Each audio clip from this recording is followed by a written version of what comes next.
tentang pengungkapan diri melalui tentunya pendekatan komunikasi itu. Di sini saya akan ketengahkan ada 6. Baik para pemirsa sekalian, dimanapun berada, saudara-saudaraku semua, apakah kita tentunya di dalam negara Republik Indonesia yang tercinta, atau kita lagi berada di sudut-sudut mancanegara, boleh jadi kita ada satu kunjungan wisata, atau kita dalam suasana international conference ya, konferensi internasional, atau kita memang sudah belajar di negara-negara sana ya, negara-negara luar, seperti itu kira-kira. Tentu saya berterima kasih kepada atensinya semua karena sudah menonton channel YouTube kita ini, Mr. Koronis, komunikasi romantis dan humanis. Ya.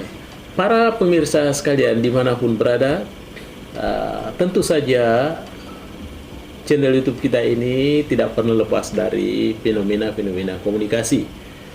Ya, yang tentunya dia akan melihat fenomena-fenomena yang terjadi.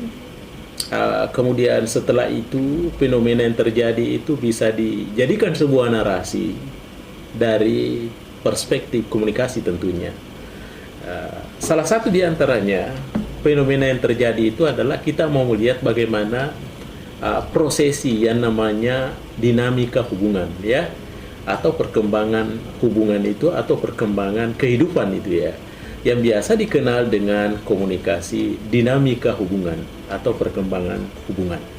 Hubungan tentunya dalam hal ini adalah bagaimana proses interaksi antara manusia satu dengan manusia lainnya, yang tentu biasa kita kenali dengan istilah interpersonal communication ya, atau komunikasi antar personal, komunikasi antar sesama orang satu dengan orang lain.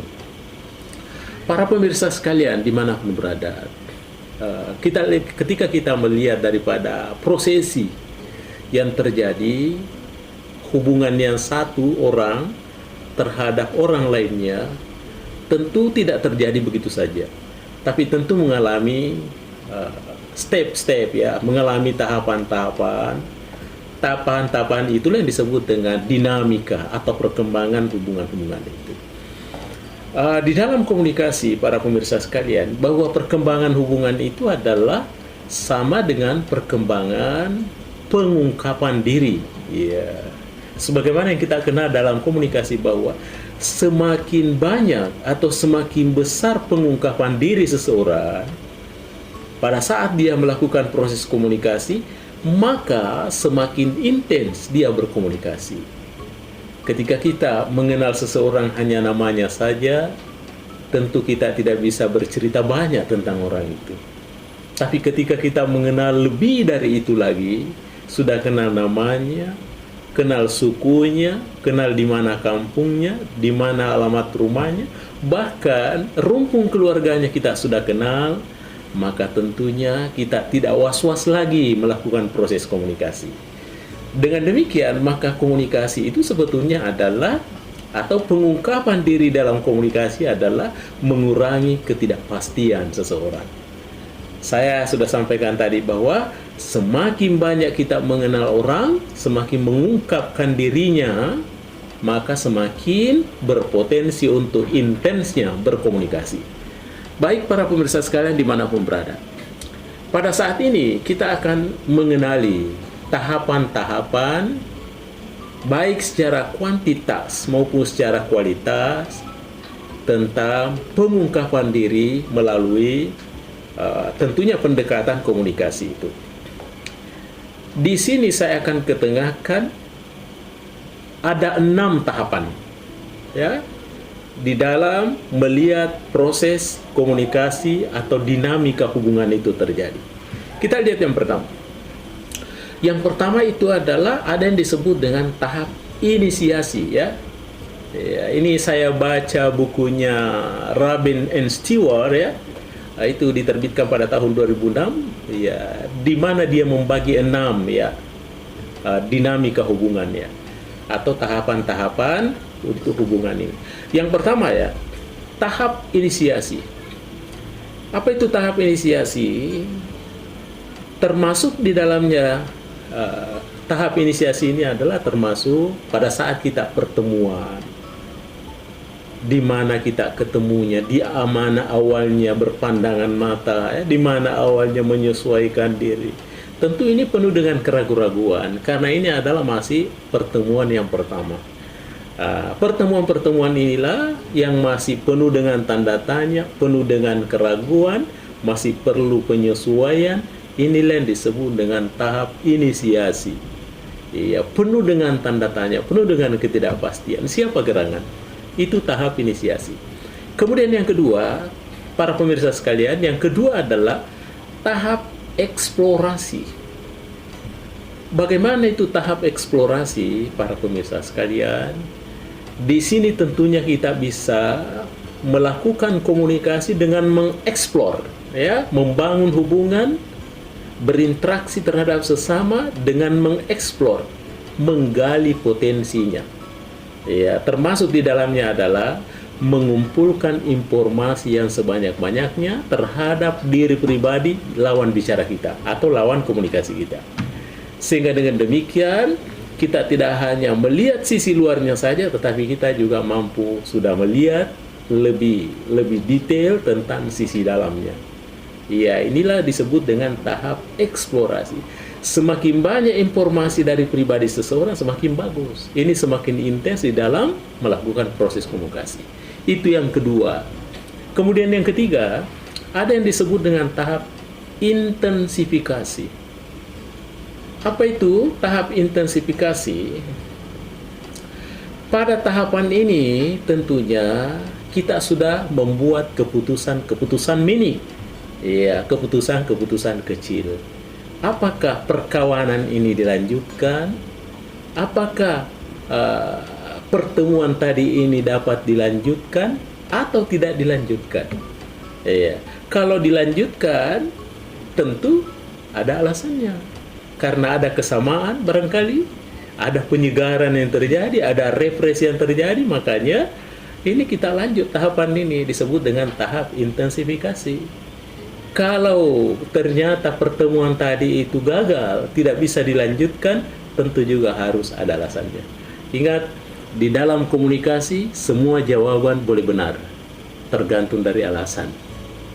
Kalau orang mau melanjutkan itu, tidak ada masalah, ada alasannya.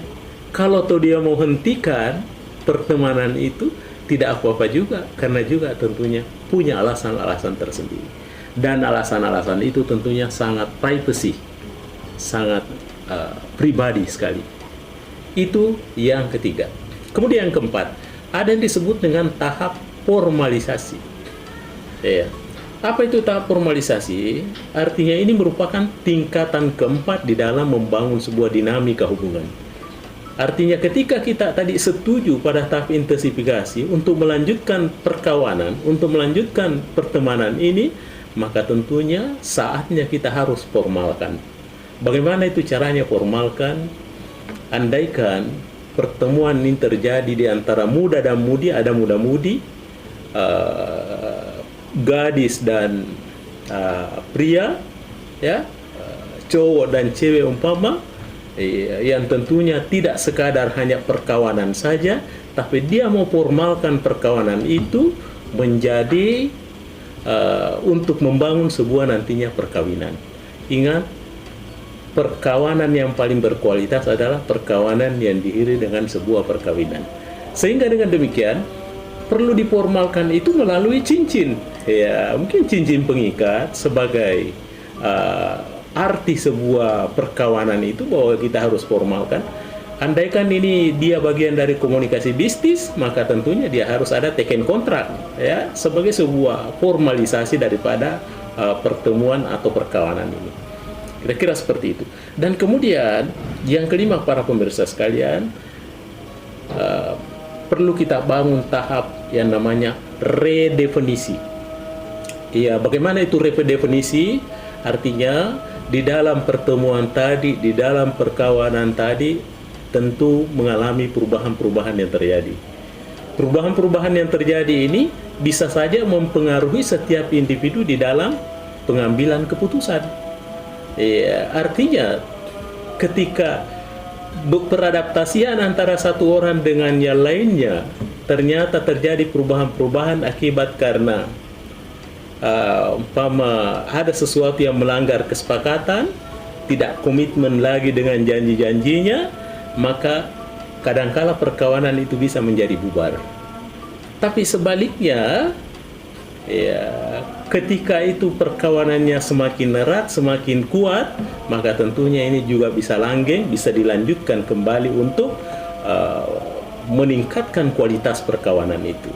Itulah yang disebut dengan redefinisi. Kemudian yang terakhir para pemirsa sekalian, yang keenam itu ada disebut dengan tahap deteriorasi. Deteriorasi. Apa itu maksudnya deteriorasi? Artinya kadangkala di ujung-ujung ini ada sebuah kerusakan yang terjadi tanpa disadari. Terjadi hubungan-hubungan retak tanpa disadari. Kadangkala juga kalau dia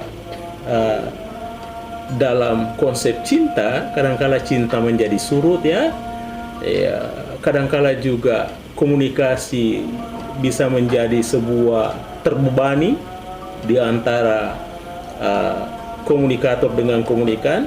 Ketika ini terjadi, tentunya tidak serta-merta harus bubar, tapi perlunya ada check and balance, perlu dicek, perlu check and recheck, dan perlu dipikirkan bersama, perlu membuat kesepakatan baru bagaimana caranya melanggengkan pertemanan, melanggengkan perkawanan atau persahabatan itu. Baik para pemirsa sekalian, inilah tahapan-tahapan dalam komunikasi, khususnya dalam membangun dinamika kehidupan atau membangun dinamika hubungan antara orang satu dengan orang lain. Yang pertama ada yang disebut dengan tahap inisiasi, yang kedua ada tahap eksplorasi, yang ketiga adalah tahap intensifikasi, yang keempat tahap formalisasi, yang kelima adalah tahap redefinisi, dan yang keenam adalah tahap deteriorasi.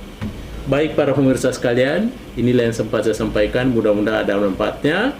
Terima kasih banyak atas segala atensinya. Mr. Koronis mengundurkan diri. Assalamualaikum warahmatullahi wabarakatuh.